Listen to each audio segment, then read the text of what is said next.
So I'm really interested in policy engagement because I feel like the research that we do, it's great to be understanding the conceptual ecological theories and a better understanding environment, but really the key reason why I do it, research, is to have an impact, to conserve biodiversity, ensure that the environment is better managed. So making sure that your research has an impact, it's not just sitting on a shelf collecting dust or sitting in your computer files collecting electronic dust, if that exists.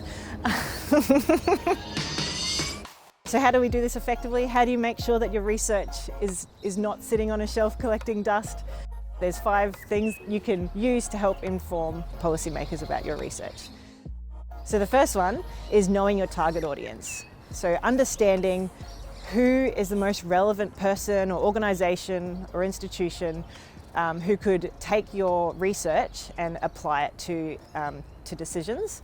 Once you've identified your target audience, then you try to understand the constraints that they work under, understand their priorities, get to know their language. So if there's a particular policy that's relevant to your research, understand that policy and then be able to really clearly articulate how your research fits into that policy. Tip number 2, build trust and relationships with policymakers. So once you've identified the target audience, start to engage with them, ideally on a regular basis if possible. So eventually they'd be able to be comfortable to pick up the phone and ask you questions about scientific advice. So tip number 3, identify the avenues of how you're actually going to engage. So there's lots of different ways of engaging. One is being proactive. So if you've got a research project that's really relevant, policymakers need to know about it, being proactive about that by letting them know.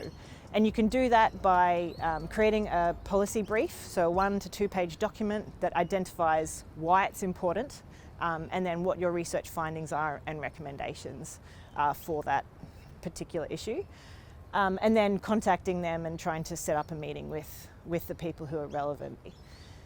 The second is reactive. So when there's lots of opportunities for public submissions and public comment on the issues that the government needs feedback and consultation on. Number 4, keep your messages simple and sticky. Sticky, I'm meaning that they can understand what you say and remember and tell someone else about it in a week's time. So to make your messages simple and sticky, you have to tell a story. Keep it concise, but also credible. So that credibility comes through backing up your story with the evidence and the science and the research. Less is more. So having, rather than providing them with all the facts, like big pages of documents about these are all the reasons why, choose your 1 and 2 key reasons why it's important and stick with them. Otherwise, people just get overwhelmed and the message is lost. So tip number 5, policy engagement is hard and it takes time. So I really just recommend persevering and practicing and learning as you go. Evidence use or the uptake of evidence is very rarely in a linear process. It's really uncommon that a particular research paper then directly translates into a policy change.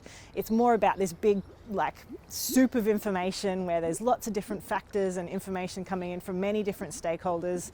Your research is just one part of that puzzle that the decision makers have to try to put together to then make informed decisions. And so even if you don't see immediate impact or direct impact, just being present, providing that information, eventually that message will come across, either in the concepts or their general thinking and understanding of how the system and ecosystems work.